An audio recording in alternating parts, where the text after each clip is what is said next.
I was raised by divorced parents with two very different outlooks on life. My dad was the intellectual with an ambitious imagination. He was conflicted about his beliefs in God, but if there was a God, he wanted nothing more than the opportunity to sit down with him for an intellectual debate and to call him out on some of his bullshit. My dad used to dabble a lot in conspiracy theories, and any time you tried to debunk one of them, he would just shake his head and say, "Boy, have they got you fooled." My mom, on the other hand, is the devout Catholic. She's the one who raised us, and she had lost both of her parents by the time she was 15. And I think that gave her a certain humility in front of life's grand mysteries. But she's still always been very goofy, sweet, and sentimental. I remember when she came to visit me living overseas, and she brought with her one of my favorite stuffed animals from childhood.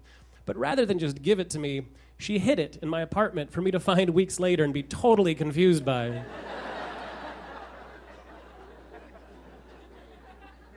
I'm definitely the product of my parents. I'm an absolute skeptic. I don't believe in God, reincarnation, tarot cards, or soul readers.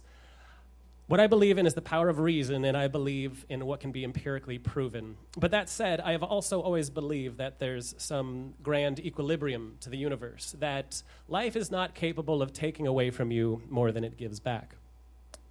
It's an easy philosophy to have when you're a white kid growing up in a wealthy Boston suburb.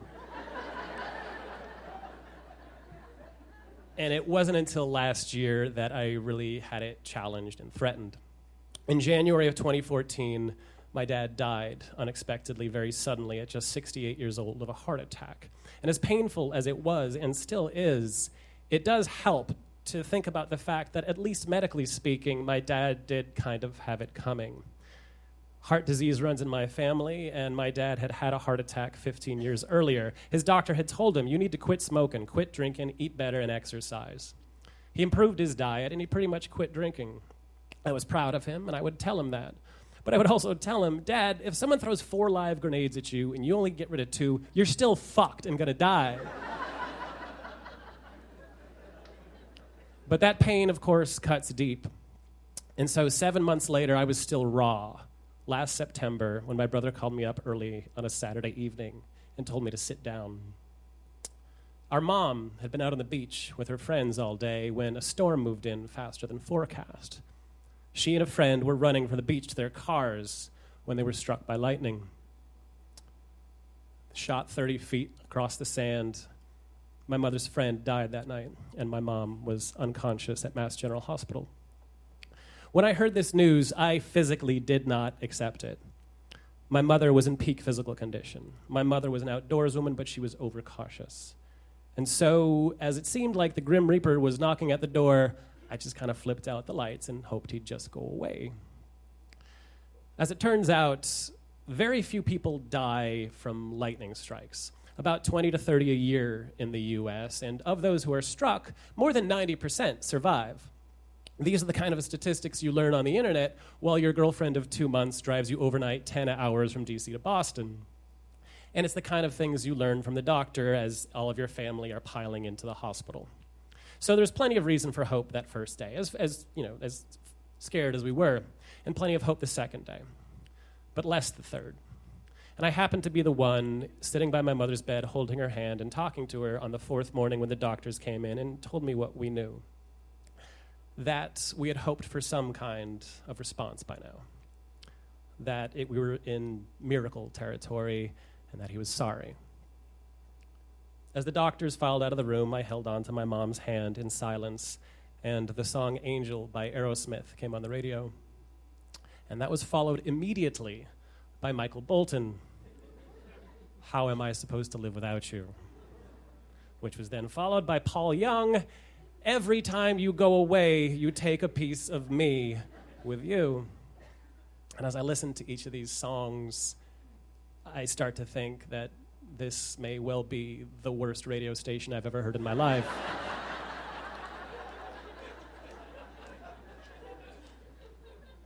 But I'm also thinking that whether it's the love of your life or the woman who brought you into the world, love is love, pain is pain, and loss is loss. We need a miracle, and I don't believe in miracles. My mother believes in miracles, and I don't, and that makes me feel guilty, like a Catholic guilty, as if my disbelief is going to hold up the miracle through some kind of spiritual bureaucracy. But we've got one last window for that miracle to happen, so I'm trying to believe. The next day, we're getting the MRI results, and those could change everything. So we're pulled into a small conference room for these results, and on one side of the table are the doctor and a nurse, and on the other side are my brother, me, and my Aunt Bobby, my mom's big sister, best friend, and the woman who raised her after they lost their parents. And as I sit down, I see in the middle of the table, the nurse has placed a box of tissues. The results are unequivocal. Massive brain damage. The one person who's had my back every day of my life is gone. And I lose it. I just start bawling my eyes out. I start crying the way that, well, honestly, the way that everyone in my family cries about everything from funerals to Pixar movies. But still, it's intense.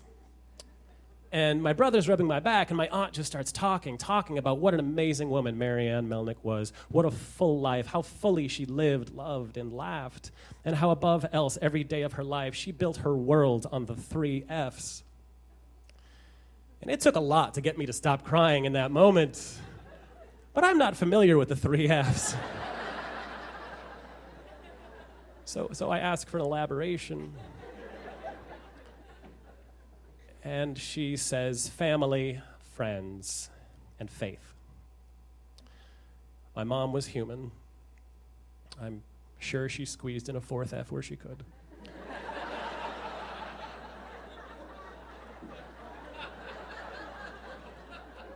But those were undoubtedly her cornerstones. 2 days later, individually and as a family, we said goodbye. We pulled the plug, we let her go, and then went back to her house. The house that I grew up in, the house that, except for once in my 20s, is the house I have woken up in every Christmas morning of my life. And I go through my old bedroom, and I'm going through the shit I've had stored there forever as if it's going to make sense of all this. Things like a single pillowcase with Sesame Street characters having a picnic, and a Monopoly game that's missing half the pieces, and my 12-inch Star Wars Boba Fett action figure that I practically worshipped as a little boy. And in college, I had thought about selling it, but he had long since lost his cape, and he had lost the jetpack, and without those, the damn thing was worthless. And that was what I was holding in my hand, and when I just kind of said into space, Mom, you know I don't believe in an afterlife, and I know that you did.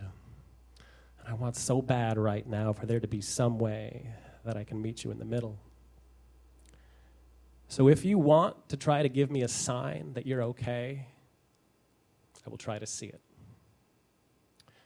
That night, it was all hands on deck, big family dinner. Everyone helped out, telling stories, laughing, crying, making a significant dent in my mother's extensive wine collection. And as painfully obvious as my mother's absence was, the impact she's had in each of us was palpable. The next morning, I woke up with a tremendous hangover, and as I opened my eyes, the first thing I saw was sitting on the nightstand watching over me was Boba Fett. And he's wearing the cape and the jetpack that I would have sworn have been missing for almost 30 years. I want to be 100% clear about something. I do not believe that my dead mother spoke to me through a miracle she performed using a Star Wars action figure.